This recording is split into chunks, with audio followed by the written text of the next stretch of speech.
Hi, I'm Neil Greenberger. Thanks for joining us for this edition of In the Loop on County Cable Montgomery. Our special guest today, Council President Roger Berliner. Thanks for joining us today. Nice to be with you, Neil. In December, you were unanimously elected by your colleagues as the Council President. Normally, the election of the Council President comes on the eve of a quiet period because the holidays are approaching, but the start of your term has been anything but quiet.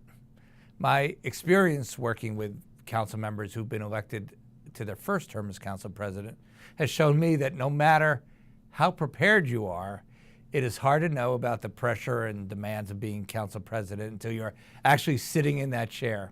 There really just is no way to know what being council president's like, is there? There really isn't. So I was among those that prepared for this, and yet still it takes you a little aback as to the responsibilities and the demands on your time and just the issues that come at you. So on my very first day as council president, we had this minor little issue about the curfew. I joke about it being a minor issue. It's a big deal, and it was a big deal for us trying to figure out what was best to do. But for your first day as council president, to have that dropped in your lap, that was a challenge all by itself. You represent District 1, which is basically the Potomac, Chevy Chase, and Bethesda area. Yes. I think everyone knows that for 5 years you've represented both the businesses and the residents very well and have been very strong on issues.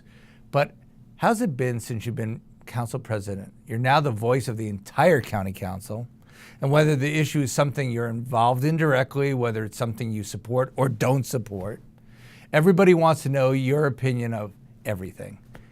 How does that change your outlook? Well, it's actually something that I've looked forward to. I obviously relish representing the people of District 1, Bethesda, Chevy Chase, Potomac, now and going to include Kensington, and now is about to include the good people of Poolsville as well. So I do have a large swath of people that I represent directly. But one of the challenges and the rewards of being council president is to broaden your perspective, is to make sure that you're looking at the county as a whole all the time. I try to do that as a district council member, both balance the needs of my district and how that compares with the county as a whole, but now that's even accentuated more. So it's important to know the county as a whole, to think about the county as a whole, and to serve the county as a whole. I know a lot of time for council members, when there's an issue that you're not directly involved with, it's very easy to say when someone asks you about something, well, why don't you go ask council member so-and-so? But now, whether it's the media or other people, they always want to know your opinion on everything. Is that difficult? Is it delicate? Well, sometimes you know an issue better than other issues, and so you're freer to express your opinion. And there are going to be some things that I'm asked, and I'm going to say, I really am not in a position to give you an informed response to that. So I think it's also staying within your comfort zone and being authentic and knowing I can feel comfortable speaking out on this, and I'm going to need a little time to learn about something that's not on my radar yet. Speaking of types of issues, you came to the council as one of the nation's foremost energy lawyers. I think everybody knows that. I'm not sure that you were prepared to use that much experience as much as you have on the council, but you've been the leader for not only Montgomery County, but for the region, the whole state, about making Pepco, who serves Montgomery County, more accountable and delivering more reliable service. Recently, the Public Service Commission has taken some of the issues you've raised and the points that you've raised, and they've decided that they would issue a fine of $1 million for Pepco. Could be more. And at the same time, Pepco asked for a $68 million rate increase because they say, we've been doing the things you asked, now you need to pay us for it. How's Pepco been doing? And how does all this come into play for what Montgomery County residents are going to see in their delivery of service? Yes. I confess when I ran for public office to serve in the county, I had no real notion that my 25 years of experience in the utility world would play such an important role. But it has been a pleasure to bring that experience to bear on behalf of the people of Montgomery County and to insist that we make sure that Pepco provides the quality of service that we ought to be provided, and that the state, quite frankly, had not done a great job in terms of ensuring that our regulated utility was being regulated in a way that resulted in high quality service.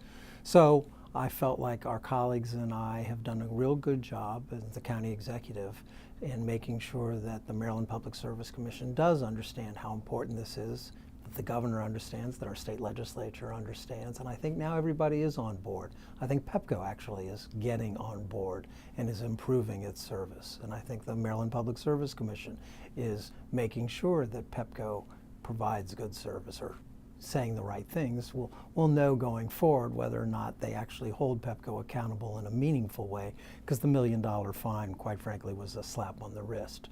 But going forward, the real question will be, Pepco's going to have to spend hundreds of millions of dollars to improve its service, and the question will be how much of that is borne by the customers and how much of that is borne by shareholders. That'll be the proof in the pudding as to whether or not the Maryland Public Service Commission is looking out for us. For a long time, particularly the last 3 years, it seems it didn't matter if it was summer or winter, if there was a storm, Montgomery County residents and business were suffering. Some of the things that we've seen at Pepco, because you've been holding their feet to the fire, more tree trimming, upgrading equipment, seems like maybe they're a little bit better prepared if they heard a weather report 3 days in advance. Yes. Do we have any feeling about whether they're doing better? Do they even let you know? There's still time to tell whether we're going to see better service or not. I think we are going to see better service. But what I often say is that when you've had some of the worst in the country, it shouldn't be that hard to get better. The question will be, will they commit and will they be required to provide top performing service? And that to me is the real question, that our community is the economic engine of the state of Maryland. We can literally not afford to be unplugged if we're going to continue to provide the resources and the revenues to the state and that we need ourselves and the quality of life. We can't have people putting in generators costing tens of thousands of dollars in their homes because they're not getting good quality service. We can't have businesses not locating here because they're afraid that they'll have to be closed down too much because of bad utility service. So I am hopeful. I do believe they're making improvements, and so yes. From all of this, is there a larger lesson about government to be learned from what you've accomplished and what the county's accomplished in the last couple of years, where so many people think that change is hard to do, and no matter how hard you try, it's really hard to turn around the ship? But it seems like you've done a lot of kicking and screaming, and maybe government can make a difference? I think government did make a difference here, and I appreciate you raising that. I think we did make a difference on behalf of the people that we serve.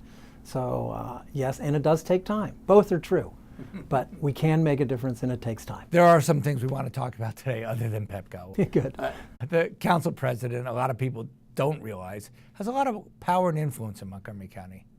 Were there a couple of issues you hope to bring to the forefront as the council president over the next year? Well, one I would say, as one of my colleagues has said to me on a number of occasions, council president is first among equals. All right, so you don't get too big a head here being council president, but to the extent to which I can speak on behalf of our council and sort of highlight certain issues, absolutely, I'm going to take this opportunity to do so. And to me, transportation, of course, is one of the key issues. I chair the transportation committee, but that's not why. What's really important is for Montgomery County to remain competitive, to improve the quality of its life in terms of congestion, and to have more sustainable, smart growth initiatives. Transportation, particularly bus rapid transit or rapid transit, is going to be critical to that. And it's not going to be a small undertaking.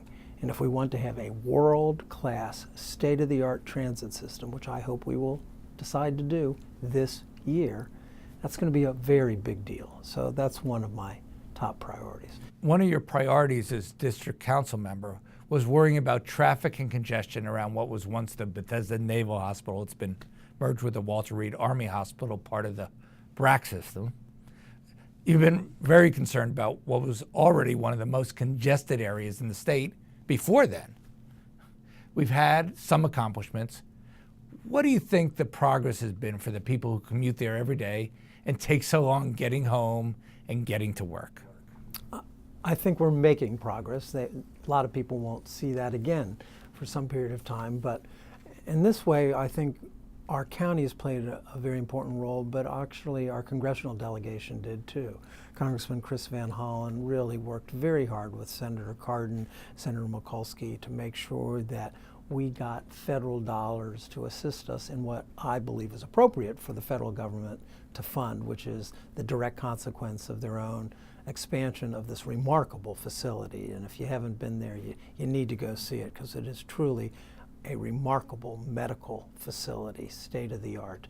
And we owe our veterans nothing less, but we also owe the communities around that they shouldn't have their lives suffer as a result of our taking care of our vets. And my hope is that the federal dollars that we've gotten that will improve the transit options, that will improve some of the critical intersections, will make things easier for our commuters. Transit issues fall right in line with what you've been saying on this council. This council's passed some changes to master plans that are going to change the shape of this county, probably for decades. Yes. The Life Sciences Plan in the Gaithersburg area, the White Flint Plan, and we've been talking about things in the East County along Route 29. All of them are opportunities. What do you think the county's going to look like in 30 years?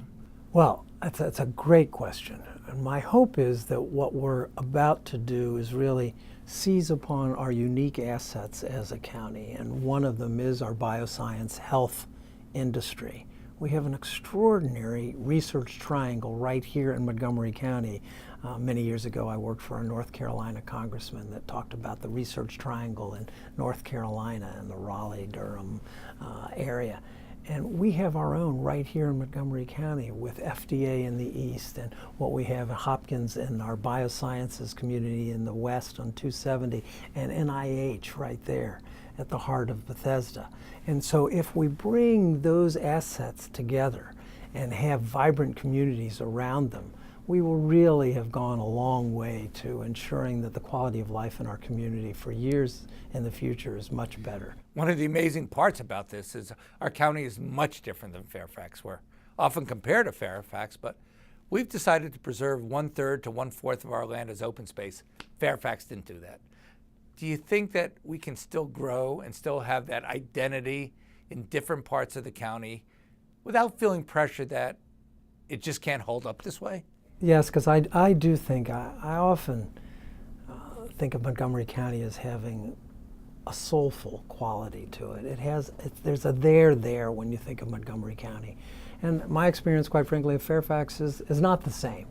And so I don't think we can trade away those qualities of what we've invested in our green space in particular. No, you need to have those green spaces, and we can have the rest. So yes, we can compete economically and provide high quality jobs and a high quality of life. When people compare Montgomery and Fairfax, do you ever just want to scream out, we're the same, but we're different and we're going to be different? I'm a big Montgomery County booster. I go, I'm sorry, I don't quite get this. Yes, there are things that they do better, and we need to learn from the things that they do better.